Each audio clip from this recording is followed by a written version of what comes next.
Okay, सो ये sentences है जो रॉन्ग है और जिनकी हम राइट सीखने वाले हैं। फर्स्ट है I am having a fever, इसकी जगह आप कहें आई हैव अ फीवर। कभी भी किसी भी हेल्थ इश्यू को, किसी प्रॉब्लम को कंटिन्यूअस टेंस में नहीं बताते हैं तो कभी आईएनजी का यूज नहीं होना चाहिए। उसकी जगह कहेंगे I have a fever, I have cold, I have headache, I have stomach ache. ठीक है, फिर I passed out from college, no actually होना चाहिए आई ग्रेजुएटेड। हम कॉलेज से ग्रेजुएट होते हैं तो I graduated from college, this is the wrong sentence. Now open the TV, TV को ऐसे खोल रहे हैं क्या, अंदर से रिपेयर तो नहीं करने वाले हैं, हम इसे चालू करना है। चालू करने के लिए turn on the TV, turn on the TV. Give me a miss call, miss call क्या होता है यार, कॉल लड़की थोड़ी है जो मिस कॉल होगी। ठीक है, जैसे कि मिस अंकिता, तो ऐसे नहीं है।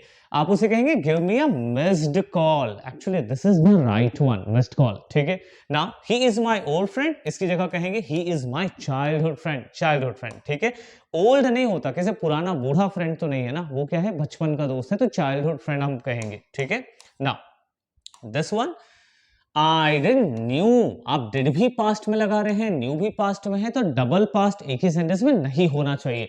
एक्चुअली जब आप डिड लगाएं, डू लगाएं, डज लगाएं, तो इन सब के साथ याद रखना वर्ब अपने चाहिए बेस फॉर्म में। ठीक है, तो आई डिड नॉट न्यू नहीं, आई डिड नॉट नो। ठीक है, फिर I am agree, I am agree की जगह कहो आई एग्री, आई एग्री। ठीक है, now return back my money, return और बैक दोनों का तो सेम सेम मीनिंग है ना।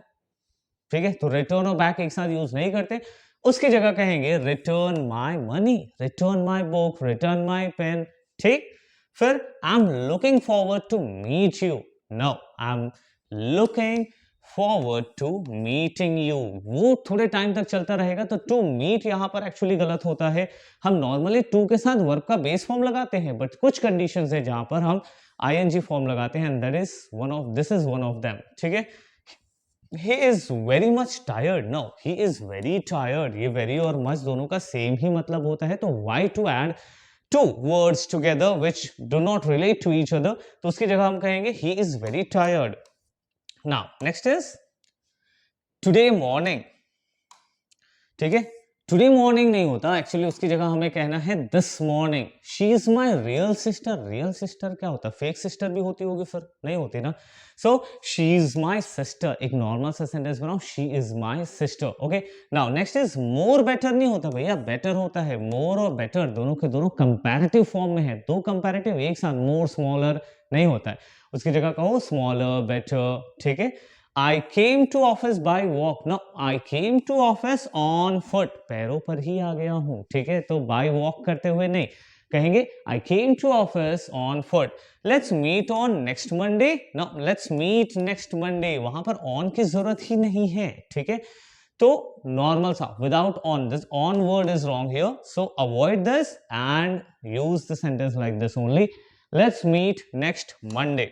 now moving to the next, that is discuss about this, one of the most common mistake, discuss about this, no let's discuss this। ठीक है, ये about word की जरूरत ही नहीं है, जब डिस्कस करेंगे तो उसी बारे में डिस्कस होगा, तो अलग से वर्ड जरूरत नहीं है। he is my cousin brother, ओहो ये दिस इज वन, जो बहुत सारे लोग यही मिस्टेक करते हैं, cousin brother cousin sister, no ना cousin brother ना cousin sister, cousin के अंदर दोनों आते हैं, brother और sister।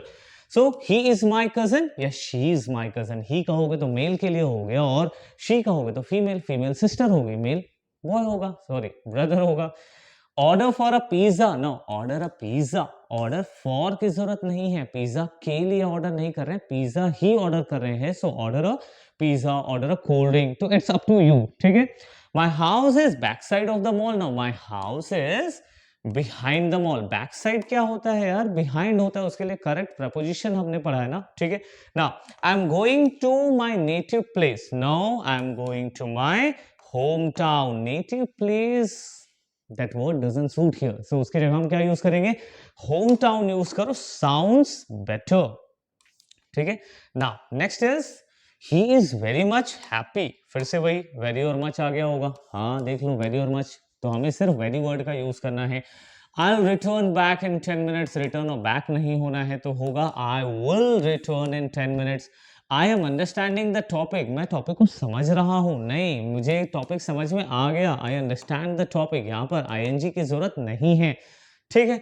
I did a mistake, no I made a mistake, did मैंने एक गलती कर दी, करने के लिए डू का पास्ट फॉर्म डिड नहीं चाहिए, I made a mistake, this is a common phrase used by all the native speakers.